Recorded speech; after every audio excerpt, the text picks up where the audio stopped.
Okay, it is May the 7th, I believe, Tuesday, May the 8th. The hood is on the car. The trunk lid and the back of the hood has been painted. Turned out good. This is the Nason clear. We're in the process now of going over the body with a fine-tooth comb to make sure we haven't missed any pinholes or deep scratches or anything like that. We got the doors and stuff open to dry. I've been doing some more wet sanding today. A few little places here we had to hit with some glazing putty. I bought the paint today for the car. It's right here.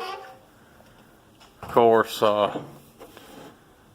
28 fathom blue. A gallon of that cost. This is with my, I don't know what kind of discount they're giving me now since they started cracking down over there, but the big man, not them particularly, but some of the stuff they're giving me body rate on. Some of the stuff they're giving me just a discount on still. 28 fathom blue. This was a $330 gallon of paint. Metalux is owned by Axalta. One thing you want to do when you get ready to paint, stuff I like to use here is 2-in-1 primer gray. So when before you paint, everything's taped up, you want to go around and find any little bare metal showing and hit it with that. Any little body filler spot. Trying to find one. I know there's one showing there like here, because that's porous, and you want to do something about that and cover it up with that filler primer. Places like that, you can always hit it briefly with a Scotch-Brite or a piece of 600 just to kind of scuff it. But as long as you don't put it on too heavy, you're probably good to go the way it is. So, with that being said, I wanted to talk a little bit about how to prepare and get ready for a paint job. As you can see here, I don't have the greatest of conditions. I run 2 fans with filters in the windows. I cracked the back doors. I've washed this entire building out today, so the building's free and clear of any dust on the floor. I'll wet the floor again before I paint. Now, there's about 4 hours or more of taping to be done to this car. Not looking forward to that at all. But I usually start with the windows just to look like I've done something to motivate me to keep going. But of course, all this needs to be covered up thoroughly. Use some quilts, it's not so dusty, and cover it up. But okay, one thing I want to discuss is I changed up a little bit on this car, and I decided to use Southern Polyurethanes clear coat. It's a 1-to-1 mix. So there's 4 of these, and there's 1 of these. This is a gallon. There's 4 quarts, so it's 1-to-1. This is their high solids clear, and this stuff is designed specifically for restoration work. These are a couple of vehicles that was used with Southern Polyurethanes. The price of this stuff is comparable to what I've been using, the Nason 2-to-1. I've been wanting something that's going to cut and buff easier to save some time.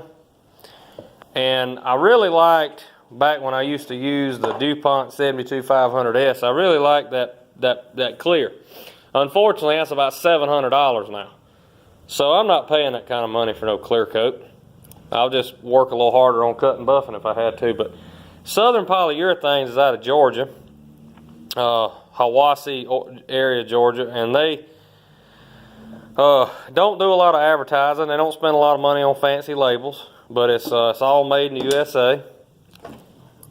And you say, well, who owns Southern Polyurethanes? Well, there's nobody. Southern Polyurethanes owns Southern Polyurethanes. I've heard great things about this stuff. I'm going to be using it on this car. I went with a slow activator. So with the warm weather now, it should work out pretty good. So the directions of this stuff is you want to, it calls for a 1.4 tip, but my gun only has a 1.3 and 1.5. So I'm going to use a 1.5 tip on the DeVilvis finish line. And I'm going to go by its pressure settings and go by its flash time intervals. 30 minutes between coats. It'll take up to 9 coats, but I'm only going to put probably 4 coats. May only go 3, depends on how things are going. But we'll see how it goes. I'll review it after I get it done, and I'll let y'all know how I like it and whether I'll buy it again or not. Great paint. Don't have any doubt this is quality paint here. It's got a lot of UV protection in it. It probably has more UV than some of the other stuff I've used, but nonetheless, here it is.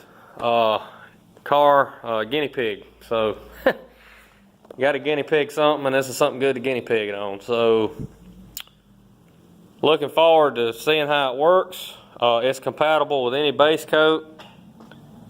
That I have not seen where it's not comparable with any type of base coat. It doesn't say anything about it. It'll go on top of anything. So all y'all internet warriors out there who think you have to use one type of material from beginning to end, you don't. I would argue it's better that you don't use the same material from beginning to end, because different companies make better products. Both of these companies, this company here has a good epoxy, a good high build, but they don't make many base coats. So they make their products compatible with all the base coats out there. So keep that in mind. If you want to spend a lot of money and buy PPG or SPIs or DuPont base coat, knock yourself out. I'm not going to do it. This crap here is getting expensive enough. Again, $330 for a gallon of paint. It's a little rich for my blood, but it is what it is. They just went up 5.5% more, and they're increasing their prices 5.5% every year is what I was told today. So again, in review, getting the car ready for paint, going over it with a fine-tooth comb. You want to get your face down real close, make sure you haven't missed any pinholes. Get you a flashlight out. You know, make sure you got all the sanding areas. There'll be a few places I have to go back and hit with a. So there's a place right there I need to fill with some glazing putty. But if you miss a little something, more often than not it'll cover. These are pretty big craters here, so I covered those. Tomorrow we're going to mask the car. Possibility tomorrow night, if I feel like it after taping up all day, I might start the beginning stages of the base coat. And I usually like to paint a car over the course of 2 days and save enough base coat to put if I don't go right into the clear after lunch or something, come back the next day and be able to nib trash out and then hit it with a couple more coats of base. Fan the paint out really well and go from there. So again, if you have a spot of metal, hit it with something like that in a can. It's about $20-something a can. Same thing you spray out of a gun. So Southern Polyurethanes clear coat. Be the first time I've tried it. I'll let you know how it goes. Until next time, like, share, comment. Any questions, I'll do my best to answer them. I try to check my account every few days to see if anybody's asked any questions. So it's been a long road, shorter than most people on an all-out project like this, but it's coming down to an end this week. So as far as the paint, so I'll do a video after I'm done and in progress.